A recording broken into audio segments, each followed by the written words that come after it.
우리는 지금 계속해서 길을 만드시는 하나님에 대해서 우리가 묵상을 하고 말씀을 듣고 있습니다. 그래서 하나님은 태초에 인류라고 하는 전체를 대상으로 길을 준비하셨습니다. 뿐만 아니라 믿는 사람들에게도 적합한 길을 마련해 두셨습니다. 그리고 세 번째는 마지막 날, 마지막 때에 어떤 일이 일어날 것인가에 대하여서도 길을 마련해 놓으시고 그 길을 걷게끔 하셨습니다. 다시 한번요. 인류를 위한 길을 마련하셨고, 두 번째는 성도들을 위한 길을 마련하셨고, 그리고 세 번째는 마지막 시대에 관한 길을 우리 주님께서 마련해 놓으셨습니다. 그래서 우리들은 하나님이 마련해 놓으신 그 길이 어떤 것인가, 그리고 그 길 위에 우리가 어떻게 갈 것인가에 대해서 계속해서 묵상을 하고 있는 것이죠. 첫 번째, 우리는 하나님과 인간 사이에 있었던 죄를 하나님께서 싹 제거하셔서 하나님 앞에 다이렉트로 들어올 수 있는 길을 마련했다 말씀을 드렸죠.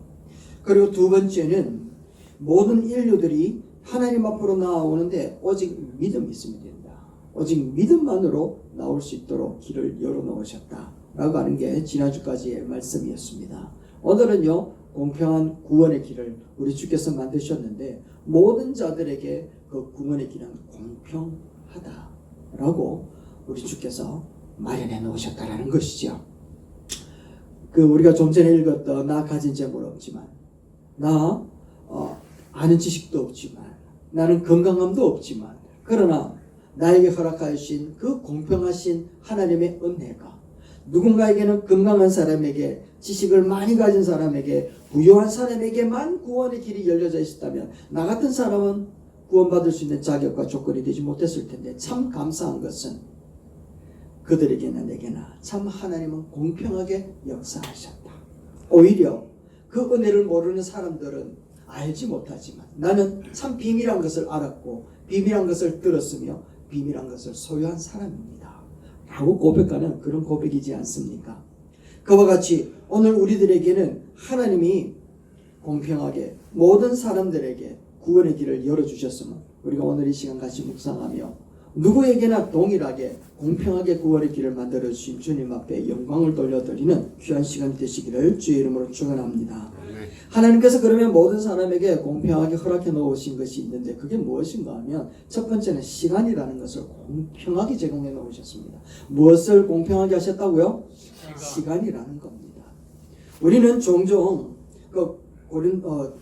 전도서 9장 2절 말씀입니다. 같이 한번 보실까요? 우리가 읽었던 말씀이죠. 파란 글만 한번 읽어봅시다. 시작. 그 모든 것이 일만이라, 똑같다, 공평하다 이런 뜻입니다.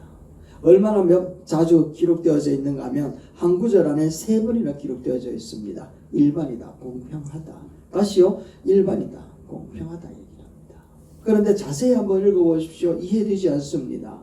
의인과 악인과 선한 자와 깨끗한 자와 깨끗하지 아니하는 자, 제사를 드리는 자와 제사를 드리지 않는 자에게 일어나는 모든 일들이 공평하다 얘기를 하고 있습니다. 우리끼리 생각을 해보면 좀 잘 믿는 사람에게는 좀 더 좋은 일들이 일어나고 안 믿고 포악한 사람들에게는 악한 일들이 더 많이 일어나면 얼마나 좋겠노? 라는 생각을 하는데 성경은 우리에게 뭐라고 이야기하는가 하면 그들에게도 공평하다라고 얘기를 하고 있습니다. 그래서 좀 불편하지 않습니까? 좀 전에 말씀드린 것처럼 선한 사람, 더군다나 예수 그리스도를 잘 믿는 사람, 그리고 헌신적으로 충성하는 사람에게는 하나님께서 더 특별한 은혜, 특별한 능력 정말 주시면 좋겠는데 그렇지 못한 사람들에게 더군다나 하나님을 거역하는 사람, 여기에서 보면 우상 숭배하는 사람에게도 아니면 하나님을 핍박하는 사람들에게도 하나님께서는 벌을 주시는 것이 아니라 오히려 공평하게 일반적이게 허락하신다라고 얘기를 하고 있다라는 거죠. 이것이 바로 하나님의 공평함. 우리가 좀 불편하지만 하나님은 공평하게 누구에게나 시간이라고 하는 부분들을 허락해 주시더라는 겁니다. 예수 믿는 사람 잘 믿으면 오래 살았으면 좋겠는데, 그리고 그거는 우리들의 희망인데 성경은 예수 잘 믿고 예수님을 열심히 믿으면 다른 사람들보다 오래 산다라고 기록한 적이 없다라는 겁니다. 뿐만 아니라 아주 악독하게 산 사람은 그 삶이 짧으면 좋겠는데 성경은요 절대 때로 짧다고 기록한 적이 없습니다. 오히려 그 연수가 비슷하다 얘기를 하고 그 인생의 시간들을 뭐라고 평가하는가 하면 수고와 고통과 슬픔이었다라고 얘기를 한단 말이죠. 90장 10절 말씀입니다. 우리 한번 읽어봅시다. 시작. 우리의 연수가 70이요 강변하면 80이라도 그 연수의 자랑은 수고와 슬픔뿐이요 신속기간이 우리가 날아가나이다. 뭐라고요? 날아간대요. 다시 이야기를 합니다. 예수 잘 믿는 사람 70, 80, 90, 100세 건강하게 살면 좋겠죠. 예수 잘 믿는 사람이나 그런데 하나님을 거역하는 사람들이나 우상을 섬기다가 살아가는 사람들도 성경에는 뭐라고요? 70, 80 비슷하게 살아간다. 연수는 똑같이 하나님께서 공평하게 허락해 놓으셨다 라고 이야기를 합니다. 그런데요, 그 모든 사람들이 이구동성으로 자기의 인생을 뭐라고 평가하는가 하면 슬픔과 수고롭다 라고 얘기를 합니다. 뭐라고 이야기했습니까? 수고와 슬픔뿐이다 라고 이야기하잖아요. 엄청나게 부자들만 모아놓고 여러분들의 삶은 어떻습니까? 라고 물어보면 내가 엄청난 부자기 때문에 기쁘고 즐겁고 행복합니다가 아니라 나의 삶은 참 수고로운 삶이었고 참 많은 고통의 시간들을 겪어왔다 얘기하고 있더라는 거죠. 많이 배운 사람도 마찬가지고 덜 배운 사람도 마찬가지고 오히려 참 이상한 것은 좀 가난한 사람들은 행복 만족도가 더 높더라는 것이 오늘 참 희한한 그런 모습들이라는 겁니다. 그들은 동일하게 뭐라고 이야기하는가 하면 인생은 힘들고 수고며 슬픔이었다라고 이야기를 하는 것이죠. 예수님을 믿는 사람들에게도 물어보면 동일하게 얘기를 합니다. 하나님의 은혜로 살았다라고 이야기를 하지만 그 사람들도 삶은 수고와 슬픔이다라고 얘기를 하게 되더라는 겁니다. 그리고 예수 믿는 사람들이 그런 수고와 슬픔으로만 있는 것이 아니라 그 속에는 고통도 있고 어려움도 있고 아픔도 있더라는 것이죠. 잘 믿는 사람은 사고가 안 났으면 좋겠잖아요. 근데 예수 잘 믿는 사람은 사고가 없습니까? 동호인지 사고 없을까요? 사고 있단 말이야. 맞죠? 새벽기도 열심히 나가다가 새벽에 집에 오다가 교통사고로 돌아가시는 집사님들. 감옥에 가보면 목사님들도 계신데요. 그래 잘못을 저질러서 그런 게 아니라 새벽기도 하고 성도들을 모셔다 드리고 집에 오는데 피곤해 딱 졸았는데 교통사고가 나버린 거예요. 그래 감옥에 가신 분들도 있다는 겁니다. 다시 한번요. 하나님을 잘 믿고 잘 못 믿고 이것과 상관없이 모든 사람에게는 공평하게 시간을 주시고 그 시간을 뭐라고요? 수고와 슬픔과 고통이라는 것으로 평가를 하게끔 만들어 주시더라는 겁니다. 참 아이러니하죠. 아브라함도 그렇게 살지 않았습니까? 이삭도 나이가 늙어서 눈이 어두워서 자기 아들을 구분하지 못할 정도가 되더라는 겁니다.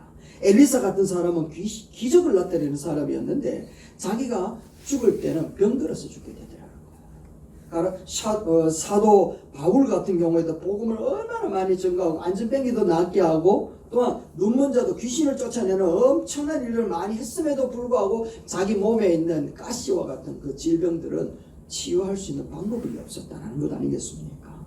예수님을 잘 믿든 못 믿든 간에 하나님이 주시는 것은 공평하게 수고와 슬픔과 시간을 주시는데요. 하나님께서 마태복음에 이렇게 얘기를 하는 것을 보게 됩니다. 5장 말씀입니다. 같이 한번 읽어봅니다. 시작. 이같이 한즉 하늘에 계신 너희 아버지의 아들이 되리니 이는 하나님이 그 해를 악인과 성인에게 비추시며 다시요. 하나님이 그 해를 악인과 선인에게 비추시며 비를 의로운 자와 불의한 자에게 내리심이라. 아멘. 여러분 그 당시에 해와 비라는 것은 풍요와 다산의 상징이었거든요. 그래서 우상 섬기는 사람은 태양신을 섬겼고요. 비를 내리는 그런 신들을 섬겼다라는 겁니다. 그런데 우리가 기도할 때 잘 믿는 사람들, 선한 사람들에게는 해와 비를 줘서 더 풍성하게 만들면 얼마나 좋겠노. 그런데 성경은 뭐라고요? 악인과 선인에게 공평하게 내리시더라는 겁니다. 참 이해할 수 없는 부분이죠. 그런데 그것이 우리에게는 은혜라는 겁니다. 우리는 나쁜 짓을 안 하고 살 수 있는 그런 사람이 있느냐라고 물어보면 우리 중에 그 누구도 그렇게 살 수 있습니다 라고 할 사람이 없다라는 거죠. 그래서 하나님은 악인에게도 선인에게도 공평하게 주시더라는 겁니다. 그리고 두 번째 공평한 것이 있는데 뭔가 하면 누구에게나 하나님을 알 수 있도록 공평하게 양심이라고 하는 것을 심어 놓으셨습니다. 한번 읽어봅시다. 시작. 모든 사람에게 하나님을 알 수 있는 양심을 공평하게 주셨습니다. 말씀 한 구절 볼까요? 로마서 1장 19절 시작. 이는 하나님을 알만한 것이 그들 속에 보입니다. 하나님께서 이를 그들에게 보이셨으니 창세로부터 그에 보이지 아니하는 것들 곧 그의 영원하신 능력과 신성이 그가 만드신 만물에 분명히 보여 알려졌나니 그러므로 그들이 핑계하지 못할지라. 아멘. 그러니까 하나님은 만물 가운데 당신을 알만한 것들을 다 심어 놓으셨어. 그래서 사람들은 그것을 바라보면서 이야 하나님이 계시는 것 맞네. 새가 하늘을 날아가는데 절대로 뒤로 날아가는 새 한 번도 본 적 없죠. 하나님이 그래 만드셨어요. 말은 혹시 뒤로 들어가는 게 있을지 모르지만 새는 절대로 뒤로 나는 쪽으로 만드신 적이 없다라는 겁니다. 그것을 보면서 이야 하나님 대단하네. 또 다리가 딱 꼬부리가 앉으면 그 엉덩이가 땅에 안 대이잖아요. 땅에 안 대이는 그 높이는 어느 만큼의 높이인가 하면 대변의 높이라는 거예요. 희한하죠, 그죠? 하나님이 그리 만들어놨다니까. 한 번은 거울을 보다가 이야 진짜 하나님이 내 목소리 이만한 되게 넓게 만들었는데 한번 실수해가지고 눈썹을 눈 밑에 달았으면 어떨 뻔했겠노 이런 생각해봤거든요. 가만히 생각해보면 억수로 이상하게 생겼잖아요. 그러면서 한 가지 더 생각은 귀를 이리 안 만들고 이리 만들었으면 얼마나 좋았겠노 이런 생각도 들었습니다. 그러니까 뒤에서 손가락질 못하게. 그런데 하나님은 신묘막측하셔서 눈썹은 눈 위에서 떨어지는 빗물이 눈이 못 들어가도록 하나님이 그래 만들어 놓으셨더라고요. 귀는요 뒤에 것은 듣지 마라. 앞에 있는 것만 바라보고 주께서 허락하신 말씀만 들어라 하면서 귀를 앞으로 듣게 만드셨다는 것 아니겠습니까? 사람의 얼굴에 구멍이 몇 개 있게요? 7개. 7개를 만들어 놓은 이유가 뭔지 압니까? 하나님의 완전수 그걸 얼굴에다 심어 놓았거든요. 그래서 얼이 담겨 있는 굴 이래가지고 얼굴이라고 얘기를 하잖아요. 그래서 얼굴을 보면 그 사람의 정신을 알 수가 있고 그 사람의 인생을 볼 수가 있고 그 사람의 성격을 볼 수 있는. 그래서 그 사람의 그 사람의 정신 그게 어디에 있다고요? 얼굴 여기에 동굴 7개의 구멍을 보면 다 보인다. 희한하지요. 하나님이 그리 만들어 놓으셨다라는 거예요. 그래서 하나님은 만물을 바라보면 하나님이 있구나. 이걸 하나님이 창조하지 않고는 사람이 진화돼 가지고는 절대로 이래 될 수 없다라는 것을 알게끔 만들어 놓았다라는 거죠. 그런데 인간이 교만해져 가지고 인간이 하나님 두기를 싫어해 가지고 그것을 보고 하나님을 알도록 하나님께서 만들었는데 오히려 하나님을 보는 것이 아니라 그것을 신처럼 섬기면서 그것 앞에 우상으로 섬기고 있더라는 것입니다. 참 아이러니하죠. 그러니까 애굽에 가보니까 어떤 신들까지 있는가 하면 깨구리 신도 있다는 것 아니겠습니까? 깨구리 신 들어봤나 대영아? 아니요. 안 들어봤지? 애굽에 있다니까. 출애굽기에 나온다니까. 근데 그거보다 더 엄청나게 없는 게 뭘 줄 압니까? 파리신도 있어요. 파리신. 희한하죠. 파리도 섬기더라는 겁니다. 그런데 파리보다 더 희한한 게 있는데 그게 뭔가 하면 이 알죠? 이 신도 있더라는 것 아니겠습니까? 왜 그들이 그런 신들을 섬겼는가 하면 걔네들은 알을 놓으면 수백 개 수천 개를 놓잖아요. 풍요와 다산의 상징이었거든. 그래서 그것을 섬기면 자기들의 혈족들 자기들의 가족도 풍요롭게 자손이 번성할 것이라는 기대감을 가지고 그것을 섬기게 되더라는 겁니다. 그러니까 만물을 통하여 하나님을 알게끔 만들어 놓았는데 하나님을 아는 게 아니라 그것을 섬기니까 도저히 안 되겠다. 그들의 기준이 엉망진창 자기가 좋은 대로 그 기준을 잡아서 살아가고 있으니 하나님은 사람들의 마음에 무엇을 심었다고요? 양심을 심어 놓으신 거야. 다음 말씀 볼까요? 로마서 말씀을 한번 봅시다. 2장 14절 시작. 율법이 없는 이방인이 본성으로 율법의 일을 행할 때에는 이 사람은 율법이 없어도 자기가 자기에게 율법이 되나니. 15절부터 중요합니다. 시작. 이런 이들이 그 양심이 증거가 되어 그 생각들이 서로 혹은 고발하며 혹은 변명하며 그 마음에 새긴 율법의 행위를 나타내느리라. 아멘. 무엇이 있다고요? 양심이 증거가 되기. 하나님은 양심이라는 것을 탁 집어넣은 거예요. 그래서 아무리 악독한 사람이라 하더라도 자기가 했던 악행에 대하여 마지막에는 양심의 찔림 때문에 후회를 하고 회개를 하지 않습니다. 그와 같은 모습이 일어난단 말이죠. 우리 성도들은 더 그렇잖아요. 믿음으로 이길 수 있는데 양심이 허락하지 못해가지고 그것 때문에 힘들어 하시는 분들이 한두 분이 아니더라는 겁니다. 우리 기독교인들이 지켜야 하는 법이 있잖아요. 그 법을 우리는 10개로 모으면 10계명인데 10계명에 우리가 그 5계명부터 다 외웠죠. 4살, 간도, 크다 이래가지고 다 외웠단 말이죠. 네 부모를 공경해라, 간음하지 마라, 도적질하지 마라, 탐내지 마라 등등등등 이런 것들이 쭉 있는데 우리는 그것을 알기 때문에 그대로 지켜나가지만 예수 안 믿는 사람들은, 이 율법이 없는 사람들은 이미 하나님이 양심 속에 그걸 심어 놓으셨다라는 거예요. 그러니까 예수 안 믿는 사람도 살인해도 돼 라고 하는 사람 없잖아요. 도적질해도 돼 없잖아요. 부모님을 공경해야 돼 라고 하는 건 예수 안 믿어도 다 가지고 있는 거라는 겁니다. 그것을 하나님이 양심에 심어 놓았다 라고 얘기를 하고 있다라는 것입니다. 하나님은 모든 것 가운데서 기준을 사람들의 양심에 심어 놓은 것을 우리에게 보여주는데, 그렇게 공평하게 하나님께서는 자기의 행위를 따라서 양심을 기준 삼아 살게끔 하셨다라는 것을 이야기하는 겁니다. 마지막에 가보면 하나님의 심판대 앞에 사람들이 행위가 기록되어져 있는 책이 있고, 그리고 생명록이라고 하는 책도 있거든요. 2가지가 있어요. 그런데 많은 사람들은 무엇으로 심판받는가 하면 여기 행위를 따라서 살아왔던, 양심을 살아왔던 이 행위를 가지고 심판받는다는 겁니다. 그런데 참 감사한 건 이런 행위를 따라서 심판받는데 예수 믿는 사람들은 생명책에 기록되어져 있기 때문에 구원함을 받게 되어지는 것이죠. 이와 같이 하나님은 모든 사람들에게 하나님을 알 수 있도록 공평하게 만물과 양심을 주셨다는 겁니다. 할렐루야. 아멘. 자, 마지막입니다. 이제 여러분 집중하시고요. 마지막입니다. 세 번째 한번 읽어봅시다. 시작. 모든 사람에게 공평하게 구원의 길을 만드셨습니다. 요한복음 3장 16절 한번 읽어볼까요? 시작. 하나님이 세상을 이처럼 사랑하사 독생자를 주셨으니 이는 그를 믿는 자마다 스탑. 이는 그를 믿는 중국 사람만 아니잖아요.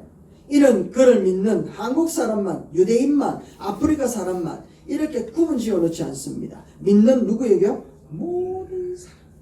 믿는 자들마다 모든 사람들에게 다 공평하게 믿기만 하면 구원함을 받을 수 있도록 길을 열어 놓으셨던 겁니다. 그래서 이것을 우리는 뭐라고 이야기하는가 하면 모든 사람들에게 구원의 길은 공평하게 주어져 있다라는 거예요. 문제는 누가 어떻게 선택하느냐에 달렸단 말이죠. 어느 날 목사님이 양봉을 하시는 분이셨는데 성도들한테 이번 주일에 올 때는 그릇을 가지고 오세요 라고 얘기를 했답니다. 그러니까 성도님들이 전부 다 그릇을 가지고 와서 목사님이 무슨 그릇을 가지고 오라 얘기하나 예배당에 오는데 안 그래도 힘들어 죽겠는데 꼭 그런 거 시킨대 하면서 막 목사님 하면서 요만한 그릇도 가오고 이만한 그릇도 가오고 막 밑받은 독도 가지고 오고 목사님 한 욕바락 하면서 뭐 바가지도 가지고 오고 뭐 이래 된 거예요. 그래 이제 예배 다 끝나고 난 다음에 그분들을 모아가지고 하는 말이 가지고 온 그릇에다가 이 꿀을 담아가세요. 꿀을 담아가세요. 양봉을 해서 꿀을 담아. 그러니까 성도들이 하는 목사님 꿀 주실 거라고 이야기라도 했더라면 우리가 꿀 그릇을 입은 걸 가왔을 텐데 라고 이야기했다는 것입니다. 그러니까 목사님 하시는 말씀이 저는 그릇을 가지고 오라고 했습니다. 어떤 그릇을 가지고 올지는 누구의 선택이라고요? 그렇지, 당신들의 선택입니다. 하나님도 마찬가지입니다. 구원의 길은 모든 사람들이 다 열어놓으셨어요. 그런데 하나님의 은혜를 받을 수 있는 선택의 결정은 누가 한다고요? 내가 한다는 거예요. 내가 하는 거예요. 내가 어떤 결정을 하느냐에 따라서 하나님의 구원받는 자가 되든지 아니면 하나님의 구원을 걷어차버리는 사람이 되든지 누구에게 달렸다고요? 내게 달렸다라는 겁니다. 그러나 하나님은 끝까지 그들을 추적하셔서 기회를 주시는 것이죠. 그래서 마태복음 22장 9절 말씀에 이런 말씀도 있습니다. 한번 읽어봅시다. 마태복음 22장 9절 말씀 없습니까? 내 거리 길에 가서 사람을 만나는 대로 혼인잔치에 청하여 오라 라고 이야기를 합니다. 이 말씀은 뭔가 하면 예수님께서 잔치를 어느 왕이 잔치를 벌여놓아서 처음에는 초청장을 보내서 모든 사람을 초청했어요. 그런데 진짜 잔치 생상이 되어지니까 사람들이 너무 바빠가지고 소도 팔아야 되고 밭도 매야 되고 장가도 가야 되고 그런 가운데 있으니까 주인이 막 화가 나가지고 종들을 불러가지고 하는 말이 무엇인가 하면 내 거리 길로 가라, 신의 길로 가라, 그리고 거기서 만나는 사람대로 청하여서 혼인잔치에 다 데리고 와라 라고 이렇게 얘기를 했더라는 겁니다. 여기서 무슨 말인가 하면 그 혼인잔치에 청하는 데에 그 하인들을 보내가지고 얼굴이 좀 언지리한 사람 데리고 오느라, 학벌이 좋은 사람 데리고 오느라, 지위가 있는 사람들 데리고 오느라, 예배 잘 드는 사람 데리고 오느라, 이런 말은 한 구절도 없어요. 만나는 대로 다 데리고 오라 얘기를 하고 있지 않습니까? 만나는 대로 다 데리고 오라 라고 이야기를 한단 말이죠. 예수께서는 만나는 사람대로 데리고 오는데 구분이 있다 없다? 없다라는 겁니다. 구원의 길은 모든 사람들에게 공평하게 이루어져 있다는 겁니다. 그 사람이 악한 사람이라도 별 상관없어요.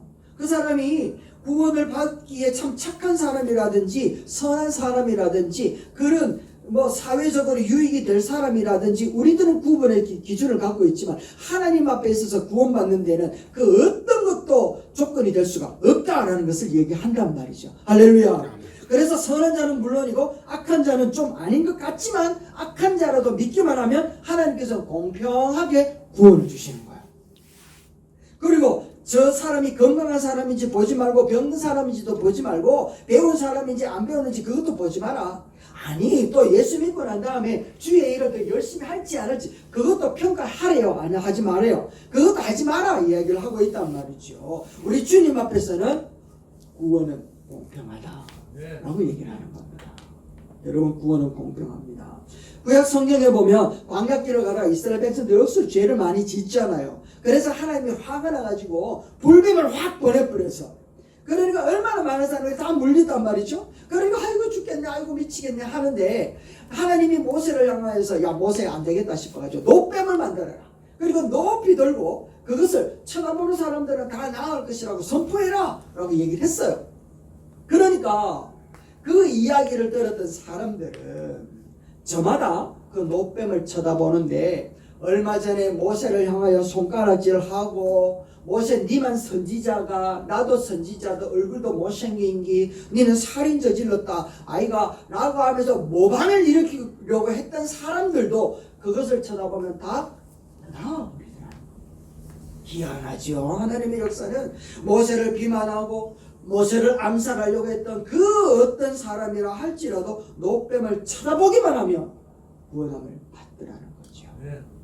구원은 이렇게 종교적인 성격을 얼마나 했느냐 아니면 그 사람의 성격이 얼마나 정말 어떤 것인지 아무런 상관없이 전혀 상관없이 믿기만 하면 구원을 주시는 겁니다. 구원은 뭐라고요? 공평하다.